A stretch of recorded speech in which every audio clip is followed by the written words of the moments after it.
पितृगणे विद्महे जगद्धारिणी धीमहि तन्नो पितृ प्रचोदयात्। ओम देवता भयो पितभच महायोगी भ एव च नमः स्वाय स्वय नित्यम नमो नमः। ओम आद्य भूता विद्महे सर्वसेव्या धीमहि शिव शक्ति स्वरूपे पितृदेव प्रचोदयात्। हिंदू शास्त्रों के अनुसार हर महीने कृष्ण पक्ष के अंत में अमावस्या तिथि आती है। इस बार फाल्गुन अमावस्या 10 मार्च 2024 रविवार के दिन है। यही कि आज अमावस्या तिथि को रिक्ता तिथि माना जाता है, यानी कि इस तिथि पर कोई भी शुभ काम नहीं किए जाते हैं।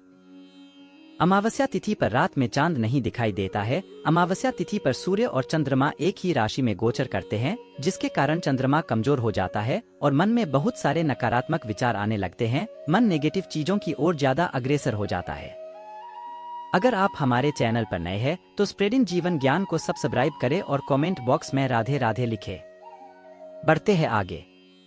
सूर्य और चंद्रमा के एक राशि में होने पर पितरों को प्रसन्न करने का भी यह एक अद्भुत दिन होता है, जिससे हमारे कार्यों के अंदर गति आती है और पितरों की कृपा से हमें नौकरी व्यापार आदि में सफलता मिलती है। अमावस्या तिथि के स्वामी पितर माने गए हैं। मान्यताओं के अनुसार अमावस्या तिथि पर पितृगण सूर्यास्त तक घर के द्वार पर वायु के रूप में रहते हैं। किसी भी जातक के लिए पितरों का आशीर्वाद बहुत ज्यादा जरूरी माना जाता है। ऐसे में अमावस्या के दिन पितरों को संतुष्ट और प्रसन्न करने के लिए इस तिथि पर विशेष रूप से रात और पितरों के निमित्त दान किया जाता है। इसके अलावा पितरों की शांति के लिए पिस्तोत्र और पितृ कवच का पाठ भी किया जाता है। पितृ चालीसा का पाठ करने के साथ ही अमावस्या की कथा भी पढ़ी या सुनी जाती है। तो आज की इस वीडियो में आप सुनेंगे अमावस्या की कथा के साथ ही पितृ चालीसा का पाठ भी। जिन भी जातकों के घर में पितृ दोष हो या कुंडली में किसी प्रकार का कोई ग्रह दोष हो, उन्हें पितरों की कृपा से इन सभी परेशानियों से मुक्ति मिल सकती है। इसलिए आज के दिन यानी अमावस्या के दिन अमावस्या की कथा या फिर पितृ चालीसा का पाठ पढ़ने या सुनने के बाद पितरों के नाम से आप कुछ ना कुछ दान जरूर करें। आपकी जैसी सामर्थ्य हो उसके अनुसार आप मौसमी वस्त्रों का, मौसमी फलों का, सब्जियों का या फिर दक्षिणा का दान कर सकते हैं।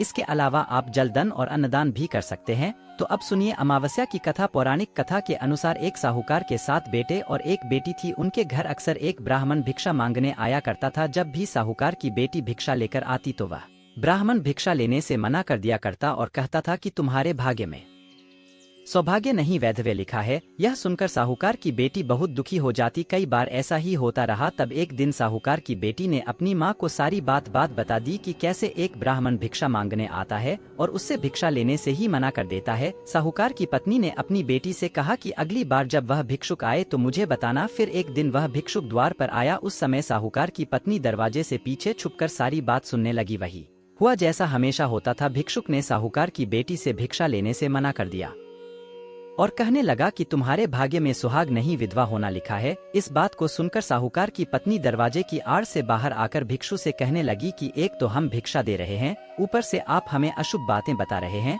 ब्राह्मण ने कहा कि मैं जो कुछ भी कह रहा हूँ वह सच है। आपकी बेटी के भाग्य में ऐसा ही लिखा है। जब विवाह के समय आपकी बेटी फेरे ले रही होगी उसी समय सांप आकर इसके पति को काट लेगा और यह विधवा हो जाएगी। लेकिन फिर ब्राह्मण से बोली कि अगर आपको यह पता है कि यह विधवा होगी तो आपको यह भी पता हो सकता है कि फिर इसके सुहाग की रक्षा कैसे हो सकेगी। साहूकार की पत्नी के ऐसा पूछने पर ब्राह्मण ने कहा कि यहाँ से बहुत दूर पर एक गांव है जहाँ पर एक सोना धोबन रहती है। वह हर सोमवती अमावस्या को व्रत रखती है। इससे उसका सुहाग अटल है। अगर वह आकर अपना सुहाग आपकी बेटी को दे देगी तभी इसका वैध भी टल सकता है।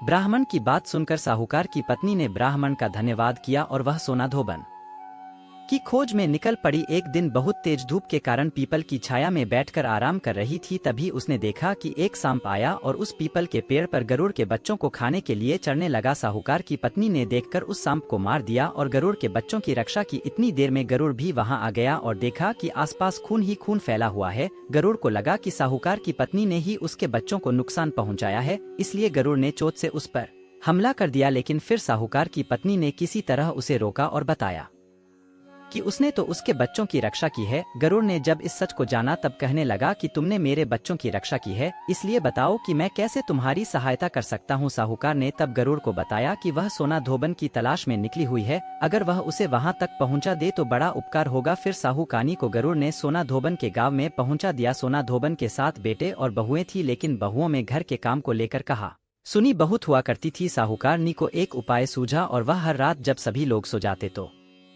सोना धोबन के घर में चुपके से चली जाती और घर का सारा कामकाज करके निकल आती। कई दिनों तक ऐसा ही चलता रहा। तब एक दिन सोना धोबन ने सोचा कि अब मेरी बहुएं आपस में कहा सुनी भी नहीं करती और घर का सारा कामकाज भी हो जाता है। आखिर ऐसा करता कौन है, यह सब जानने के लिए सोना धोबन छुपकर बैठ गई और सब कुछ उसने अपनी आंखों से देख लिया। काम करके जब साहूकार जाने लगी तब धोबन ने उसे पकड़ लिया और पूछने लगी कि तुम कौन हो और यहाँ इस तरह मेरे घर का काम करके क्यों चली जाती हो। साहूकानी ने कहा मैं सब बता दूंगी, लेकिन पहले वचन दो कि सारा सच जानने के बाद तुम मेरी मदद जरूर करोगी। सोना धोबन ने साहूकानी को वचन दे दिया। साहूकार कानी ने सारी बातें सोना धोबन को बता दी और अपने साथ चलने के लिए कहा। सोना धोबन साहूकानी के साथ चलती जाने से पहले अपनी बहुओं से बोली कि मेरे लौटने तक हो सकता है तुम्हारे ससुर जी की मृत्यु हो जाए, लेकिन इनके शरीर को तेल में डुबोकर रखना, अंतिम संस्कार मत करना। सोना धोबन इस प्रकार चलते चलते साहूकानी के घर आ गई और जब साहूकार की बेटी का विवाह हो रहा था तब फेरों के समय एक सांप लहलहा आता हुआ चला आया। सोना धोबन ने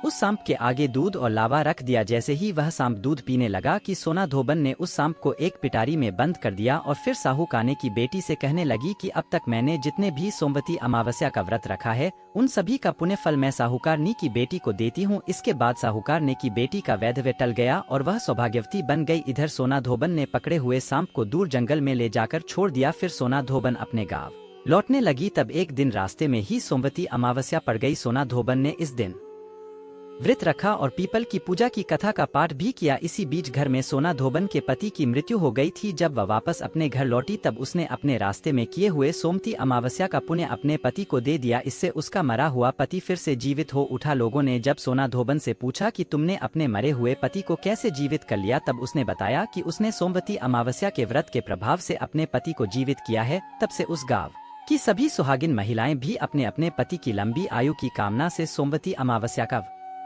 व्रत रखने लगी है। अमावस माता जैसे आपने साहूकारनी की बेटी और सोना धोबन के पति की रक्षा की, जैसे उनका सुहाग अमर किया, इसी तरह इस कथा को कहने सुनने और हुंकारा भरने वाली सभी सुहागिन महिलाओं के सुहाग की रक्षा करना, सभी का सुहाग अटल रखना। प्रेम से बोलिए अमावस माँ की जय। फाल्गुन अमावस्या बहुत ही महत्वपूर्ण होती है क्योंकि इसे पितरों को मोक्ष दिलाने वाली माना जाता है और यह अमावस्या हिंदू वर्ष की अंतिम अमावस्या होती है जो कि शिवरात्रि के बाद आती है। कहते हैं कि जो लोग हर अमावस्या पर श्राद्ध नहीं कर पाते, अगर वह फाल्गुन अमावस्या के दिन अपने पितरों का श्राद्ध करते हैं तो उन्हें उतना ही पुण्य मिलता है। बल्कि कालसर्प दोष के निवारण के लिए भी फाल्गुन अमावस्या का विशेष महत्व माना जाता है। इस दिन कई धार्मिक तीर्थ स्थानों पर मेले लगते हैं और इस दिन गंगाजी में स्नान करना और भी शुभ माना जाता है क्योंकि ऐसा मानते हैं कि संगम पर देवी देवताओं का वास होता है। वैसे तो फाल्गुन अमावस्या के दिन चंद्रमा के दर्शन नहीं हो पाते हैं, लेकिन इसके बाद भी इस दिन चंद्रदेव और यमदेव के साथ साथ सूर्यदेव से आशीर्वाद प्राप्त करने के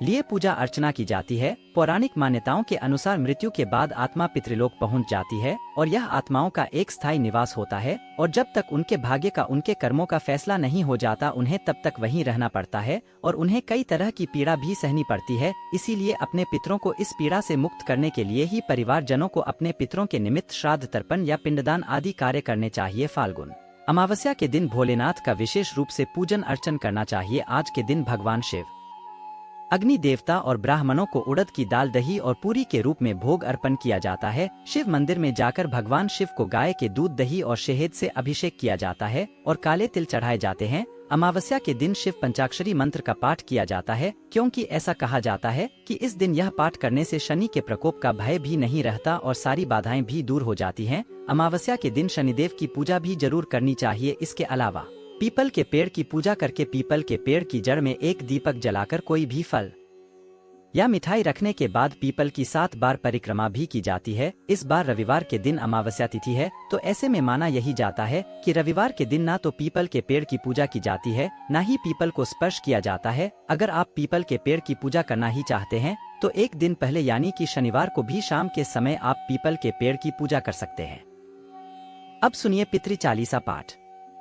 हे पितरेश्वर, आपको दे दियो आशीर्वाद, चरना शश नवा दियो, रख दो सिर पर हाथ, सबसे पहले गणपत पाछे घर का देव मनावा जी। हे पितरेश्वर, दया राखियो, करियो मन की चाया जी। पितरेश्वर, करो मार्ग उजागर, चरण रज की मुक्ति सागर, परम उपकार। पितरेश्वर, कीन्हा मनुष्य योनि में जन्म दीन्हा मातृ, पित पत्र देव मन जो भावे, सोई अमित जीवन फल पावे। जय जय जय पितरजी साई, पी ऋण बिन मुक्ति नाही, चारों ओर प्रताप तुम्हारा, संकट में तेरा ही सहारा। नारायण आधार सृष्टि का, पितरजी अंश उसी दृष्टि का, प्रथम पूजन प्रभु आगे सुनाते, भाग्य द्वार आप ही खुलवा झुंझुनू ने दरबार है साजे सब देवो संग आप विराजे प्रसन्न होए मनवांछित फल दीन कुपित होए बुद्धि हर लीन पितर महिमा सबसे न्यारी जिसका गुण गावे नर नारी तीन मंड में आप विराजे बसु रुद्र आदित्य में साजे नाथ सकल संपदा तुम्हारी मैं सेवक समेत सुत नारी छपन भोग नहीं है भाते शुद्ध जल से ही तृप्त हो जाते तुम्हारे भजन परम हितकारी छोटे बड़े सभी अधिकारी भानु उदय संग आप पुजावे 5 अंजलि जल रिझावे ध्वज पताका मंड पेह साजे अखंड ज्योति में आप विराजे सदियों पुरानी ज्योति तुम्हारी धन्य हुई जन्मभूमि हमारी शहीद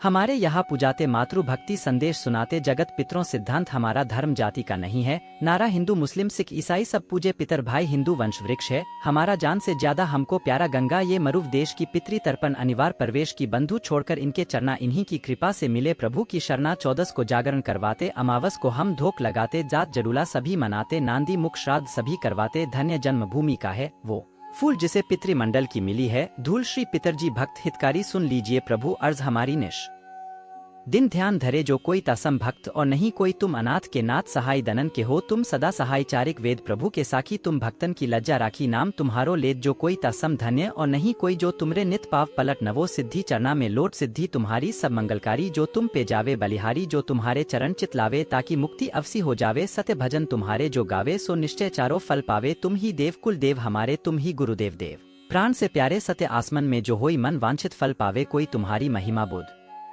धी बढ़ाई शेष सहस्त्र मुख सके ना गाय में अति दीन मलिन दुखियारी करह कौन विधि विनय तुम्हारी अब पितरजी दया दीन पर कीज अपनी भक्ति शक्ति कछु दीजे पितरों को स्थान 2 तीर्थ स्वयं ग्राम श्रद्धा सुमन चढ़े वहाँ पूर्ण हो सब काम झुंझुनू धाम विराजे हैं पितर हमारे महान दर्शन से जीवन सफल हो पूजे सकल जहान जीवन सफल जो चाहिए चले झुंझुनू धाम पितर चरण की धूल ले हो जीवन सफल महान यह थी आज की वीडियो अगर आपको अच्छी लगी हो तो वीडियो को लाइक करके हमारे चैनल को